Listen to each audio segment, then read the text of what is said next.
Hello, and thank you for returning to the channel to continue our study on the Proverbs chapter 29.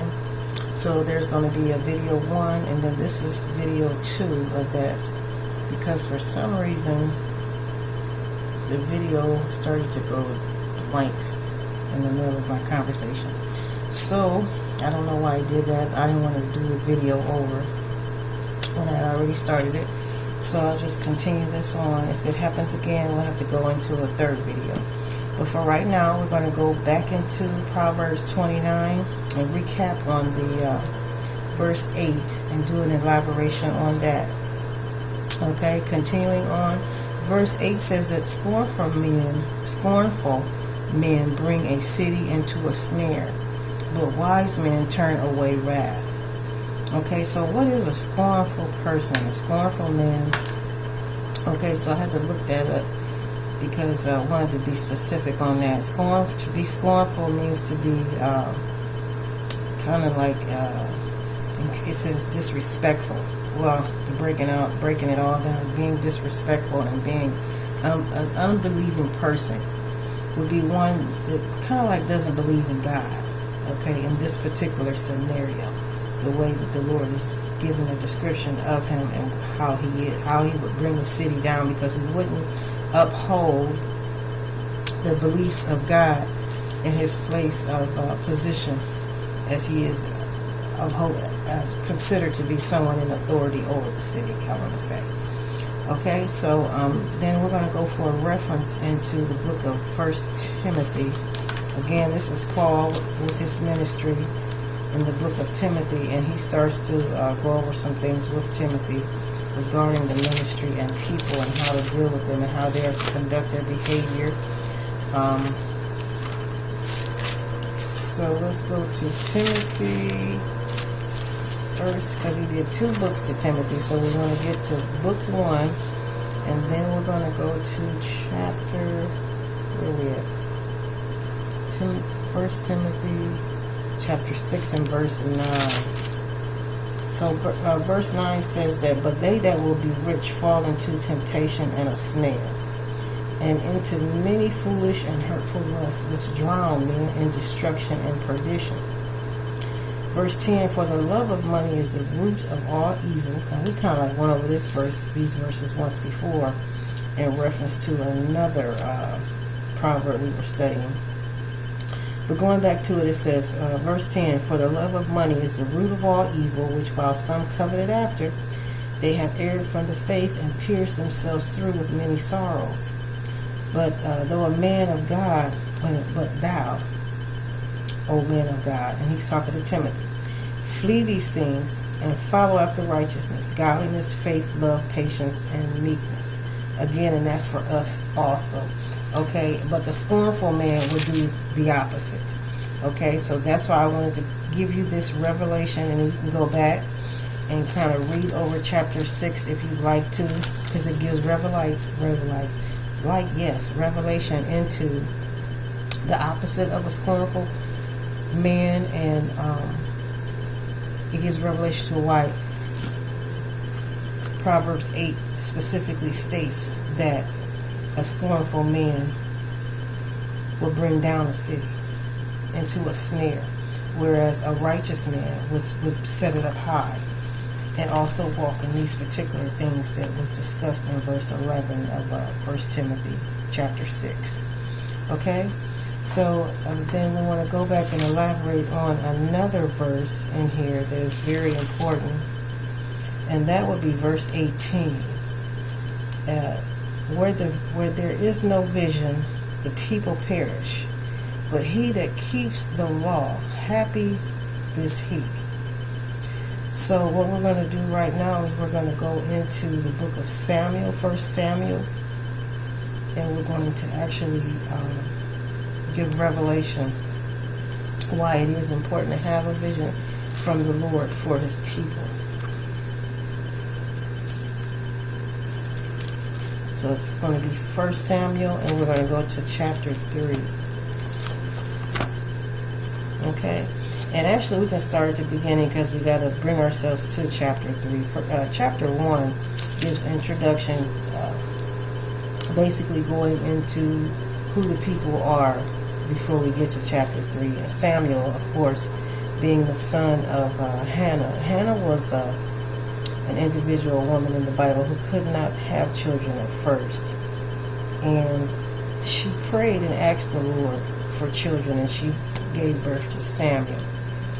And then she decided to call him Samuel. And then his name definition is called Because I Have Asked Him of the Lord.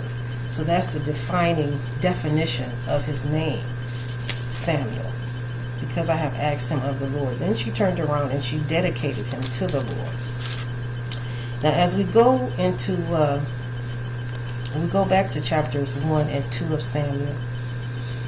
Let's go to chapter 2. And we're going to go down to verse 27. And I'm going to do a real brief, quick summary. Okay, Eli is a priest in this particular setting. Okay, and he has sons. Okay, if you go over to we're in 1 Samuel chapter 2, going to verse 12, it says, Now the sons of Eli were sons of Belial, and they knew not the Lord. Okay, so Eli was a priest of the Lord. Okay, this individual, he has sons who practice another type of religion or faith base. They don't believe in God. They don't know the Lord. Okay, but they're supposed to, because their dad is a priest, and he's he's the person that's the leader of that generation, and he will be the leader of them. But they're not doing as their father is doing, and they're not following after him.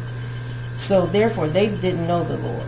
So because they didn't know the Lord, they didn't obey any of his rules, none of his laws. They didn't do anything like in the order that they saw Eli doing. They did the complete opposite. Okay, so the Lord was upset about that. And what he did was, he had spoke to Eli, and he told him how upset he was. And it started in verse 27 of chapter 2 of 1 Samuel. He says, And there came a man of God unto Eli. He sent a man to him to tell him, and he said unto him, so this man said unto Eli, Thus said the Lord. He said, Did I plainly appear unto the house of thy father when they were in Egypt in Pharaoh's house? He said, I chose you out of the tribes of Israel to be my priest, to offer up my altar and to burn incense, to wear ephod before me. So this is this man coming to Eli, telling Eli that God had said that he chose you to follow after him and to wear his name and to be a priest and to be a part of the tribes of Israel. Okay, and now the Lord is saying in verse 30, Wherefore the Lord God of Israel says, I said indeed that thy house and thy house of thy father shall walk before me forever. But now, the Lord said, Be it far from me, for them that honor me I will honor, and they that despise me shall be lightly esteemed. So God considered his sons to be despising him because they did not follow after him. They did not know the Lord. And they were doing some very obnoxious things. And you can go back and you can start reading chapter 1, 2, and 3, and 1 and 2 to recap if you want to go into the full details of how his sons were behaving and the things that they were doing, but they were not following the laws and commandments of God. And they didn't know God. Okay, so therefore they didn't know to follow him. Okay, so this was a visitation from a man to Eli, telling Eli how God was mad about his ways with his son and what he was getting ready to do to his house. Okay, he says, and so we're going down here, verse 34. And this shall be a sign unto thee that shall come upon thy two sons. See, this is all going into chapter 2, goes all into how the Lord is really upset about their behavior. Hophni and Phinehas. It says, in one day they shall die, both of them. So God is saying he's going to kill both of them. And Eli ends up passing away also. He says, and I will raise up my faithful priest that shall do according to that which is my heart in my mind. So he was going to raise up someone after him, which is eventually, I do believe, Samuel. Okay, so then we go into chapter 3. Now, after a man has already come to Eli and told him how furious God was regarding his son's behavior and what he was going to do to his house, then Samuel gets a visitation from the Lord. And Samuel doesn't understand that it's a visitation from the Lord. But Eli, who is the man that God is coming to his house to judge because of his son, Eli has the responsibility of telling him who is calling him. I thought that was really coincidental, because God is getting ready to use Samuel to actually deliver the same message to him that the man came and delivered to Eli. He's going to have Samuel give him the same message in a roundabout way. And it's a vision. This is considered a vision. Okay, it says, and the Lord said, well, I'm going to start at the beginning of chapter 3. Oh, that's a little bit too much reading if I start at the top of that. But it's so good, you won't want to miss it. Okay, let me go into the part.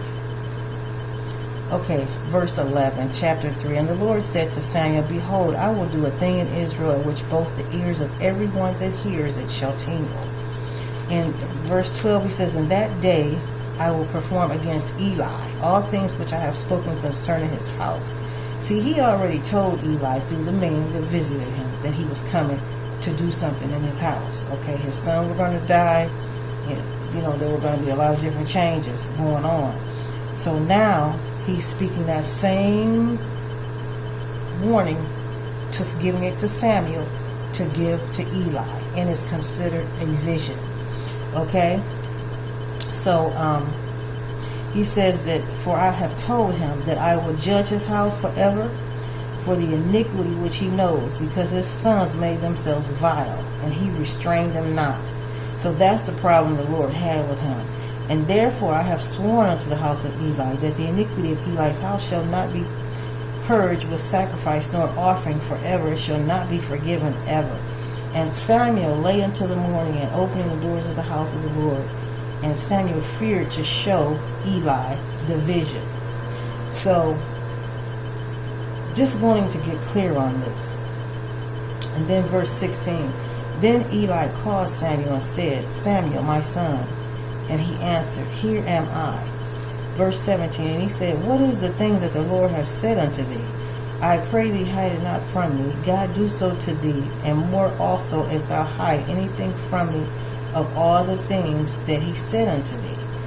And Samuel told him everything, and he hid nothing from him. And the Lord let him do what something seemeth good. And he said, Lord, and let the Lord wait a minute. It is the Lord, let him do what seems good. Okay, it's basically what Samuel said. So anyway, what this verse is telling us and giving us an example and revelation into what a vision from the Lord is like. Okay, this was a vision that came through Samuel to Eli the priest. Okay, now Samuel, again, because Samuel was who he was. Remember, Samuel came through Hannah. Hannah couldn't have children at first, but Eli was also the priest. If you go back in chapter 1, Eli was also the priest that prayed for Hannah to have a child. This is very coincidental. Okay, so God used Eli in many different ways to bring his own judgment. Oh Lord. He vehicled in his own judgment through this child that was born. And once he came into the earth, he had the assignment of giving him this vision from the Lord that the Lord had given him regarding his house, and how that he was coming to kill his sons. He was coming to judge it, basically, and he gives a reason why, because he did not chastise his sons in the manner and the way that they operated throughout the earth. It was not them corresponding with the ways of the Lord. I'll say it like that. So this again, like I stated, this was a very good. I think this was a very good study because it gives us insight into the vision of the Lord and how whenever a person does receive a vision from the Lord, it's always giving us insight into something that will help us in our lives to know what God is feeling about us and what may need to be changed in our lives before God takes an action to do something. Okay? And by using Samuel, because again Samuel was birthed through Hannah, and Samuel was one that Eli, again, he prayed for him. He actually prayed for him. He said, and it says it right here in chapter 1, verse 17. Then Eli answered and said, "Go in peace." This is after he saw Hannah crying, because Hannah was crying because she was so sad she couldn't have children. So he told her to go in peace, and the God of Israel grant thee thy petition that thou hast asked of him. And she said, "Let thine handmaid find grace in the light." So the woman went her way and did eat, and her conscience was no more sad. And then she turned around and she got pregnant with Samuel. And Samuel was one that came to Eli to actually give him the vision that the Lord had given him regarding him. That's deep. So if you want to go back and take a look at that, I would say start at chapter 1 in 1 Samuel and read all the way through chapter 3. And it will give you revelation insight into the vision. Because as the Lord has stated, it gives us, it's going to give you revelite, yeah, because it's revelation into. I'm going to turn the video off again because I see it's going blank. And then I'm going to come back with the video 3, and it'll probably be the end of this particular study.